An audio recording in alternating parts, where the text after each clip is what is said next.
Bonjour tout le monde. L'objectif de cette vidéo est de vous présenter des applications de nombreux complexes en géométrie, partie 2. Nous commençons par une relation entre la mesure d'un angle orienté de deux vecteurs et les arguments de ces vecteurs. Puis nous abordons l'alignement de points, l'orthogonalité de deux droites et par suite la cocyclicité de 4 points. Bien sûr avec des exercices d'application. Allons-y. Dans cette vidéo, le plan P est en menu d'un repère orthonormé direct R est égal à OE1, E2.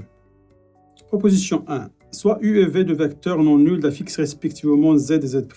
Alors, d'abord, la mesure de l'angle des deux vecteurs E1, U est congrue à argument de Z modulo 2π.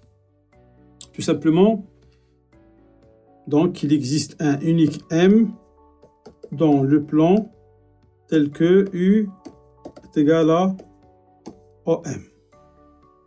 Or, on sait très bien que E1 OM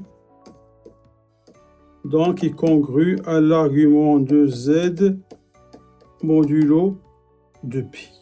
Donc, selon la définition de l'argument, on a la mesure de cet angle-là, c'est l'argument de Z modulo 2π. Donc, je remplace OM par U.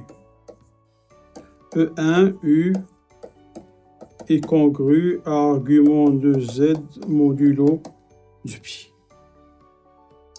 Deuxième relation, la mesure de l'angle orienté des deux vecteurs U et V est congrue à argument de Z' sur Z modulo 2π. Donc il suffit d'appliquer chal. UV, c'est U1 plus U1V. Donc, et puis j'applique la première relation. Corollaire 1. Soit A d'affixe petit a, B d'affixe petit b, C d'affixe petit c et D d'affixe petit d, 4 points du plan complexe d'affixe respectivement A, B, C et D. C'est que A différent de B et C différent de D. Alors, la mesure de l'angle ABCD est égal à argument D-C sur B-A modulo 2π. Donc, c'est une application directe du résultat déjà démontré. Donc, ça, c'est U et ça, c'est V. Donc, ici, c'est l'affixe de V et ici, c'est l'affixe de U. Corollaire 2. Alignement et orthogonalité. Soit A d'affixe petit a, B d'affixe petit b et M d'affixe petit z, 3 points du plan complexe tels que M différent de A et M différent de B. Alors, les points A et B et M sont alignés si et seulement si Z B sur Z A appartient à R. Tout simplement car les points A, M et B sont alignés si et seulement si MA est congru à 0 modulo π. Donc ça veut dire que l'argument Z-B sur Z-A 0 modulo π. Donc ce qui est équivalent à dire que Z-B sur Z-A appartient à R. Deuxièmement, MA et MB sont perpendiculaires si seulement si Z-B sur Z-A appartient à IR. Donc la démonstration est de manière analogue que celle du premier point. Corollaire 3. ABM est un triangle équilatéral si seulement si Z-B sur Z-A, c'est exponentiel plus ou moins épais sur 3. Tout simplement, un triangle équilatéral A, M, P. Donc, c'est seulement si les deux MA est égal à MB. Et cet angle-là, la mesure géométrique, c'est P sur 3. Donc, automatiquement, les autres, c'est P sur 3, les autres angles. Donc, ça veut dire MA est égal à MB, ça veut dire que Z-B sur Z-A est égal à 1. D'accord? Et le fait qu'on a ici P sur 3, ça veut dire que l'argument de Z moins B sur Z moins A est congru à plus ou moins P sur 3 modulo de pi. Donc, on a l'argument et on a le module. Donc, forcément, c'est exponentiel et moins 1P sur 3.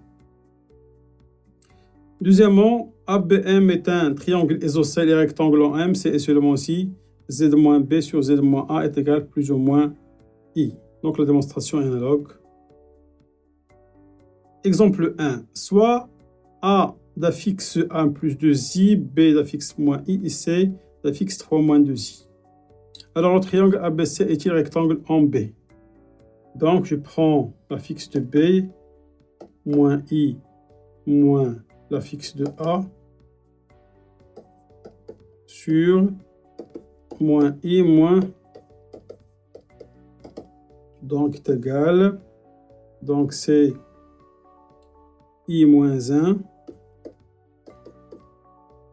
donc c'est moins 3I, moins 3i moins 1 sur, donc moins 3, et donc moins i plus 2i, c'est i. Donc, je peux écrire comme ça, c'est moins sur, donc je peux écrire 3i plus 1 facteur i. Donc, i fois 3i, c'est moins 3. Donc, i fois 1, c'est i. Donc, je peux factoriser. Donc, ce n'est autre que i. Donc, qui appartient à IR. Donc, évidemment, le triangle ABC est rectangle en V. Déterminer les nombres complexes Z tels que MZ, NI et PIZ soient alignés. Si Z est égal à I, rien à dire. Les points sont alignés. Tout simplement, deux points appartiennent à la même droite. Donc, si Z est différent de I, posons Z est égal à X plus Y sous format algébrique. Donc, on a IZ moins I sur Z moins I appartient à R. Si et seulement si, donc j'ai factorisé par I ici, Z moins 1 sur Z moins I appartient à IR. Donc, j'ai pris Z est égal à X plus Y. Donc, X moins 1 plus Y sur X plus I, Y moins 1 appartient à IR. Donc, ça veut dire que X moins 1 plus Y facteur X moins I facteur Y moins 1 appartient à IR. Donc, ça veut dire que la partie réelle est égale à 0. Donc, on aura l'équation d'un cercle. Donc, l'ensemble du complexe Z tel que MZ, NI et PZ soit aligné et le cercle de centre oméga est de rayon 1,5. Donc, il faut ajouter le point I parce que c'est une solution. Mais le point I, il appartient à ce cercle-là. Donc, si on remplace, on trouve que I appartient au cercle d'équation x moins 1 de b au carré plus y moins 1 de b au carré est égal à 1 sur 4. Donc, l'ensemble des solutions, c'est le cercle de centre oméga et de rayon R est égal à 1,5.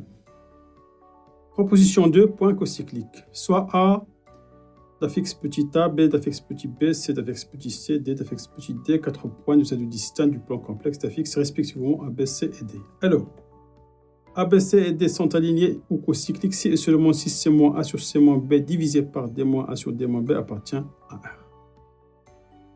Donc, cette formule provient, donc si on a 4 points cocycliques ou bien alignés, donc par exemple cocyclique, si on a par exemple le point C ici, donc pour le point D, soit il appartient à cet arc-là ou bien il est là. Donc on a deux possibilités. Donc, l'angle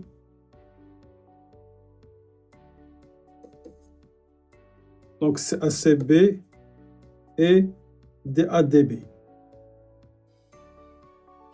D'accord? Donc, si on a D dans cette position-là, si on a D dans l'arc AB, alors les deux angles sont égaux. Sinon, si D est dans cette position-là, alors CA, CB, donc il est congru à DA, DB modulo pi. Donc, dans les deux cas, on a A et B et C et D sont alignés au cocyclique, c'est seulement si CA, CB est congru à DA, DB modulo de pi. Donc, je remplace par les arguments. L'argument de C-A sur C-B est congru à l'argument de D-A sur D-B modulo pi. Pardon, ici c'est P, c'est pas moins pi. Donc, ce qui est équivalent que l'argument de C-A sur C-B divisé par D-A sur D-B, donc est congru à 0 modulo de pi. Donc, ce qui est équivalent à dire que C-A sur C-B divisé par D-A sur D-B appartient à R. Exemple 3. Montrer que les points A, B, C et D sont cocycliques. Donc, on a C-A sur C-B est égal à cette quantité-là, donc n'appartient pas à R, donc les points ne sont pas alignés, n'ont aucune chance d'être alignés A, B et C. Et on a D-A sur D-B, c'est cette quantité-là. Donc, la division de C-A, C-B par D-A, D-B est un réel. Donc, les points ne sont pas alignés, donc ils sont cocycliques.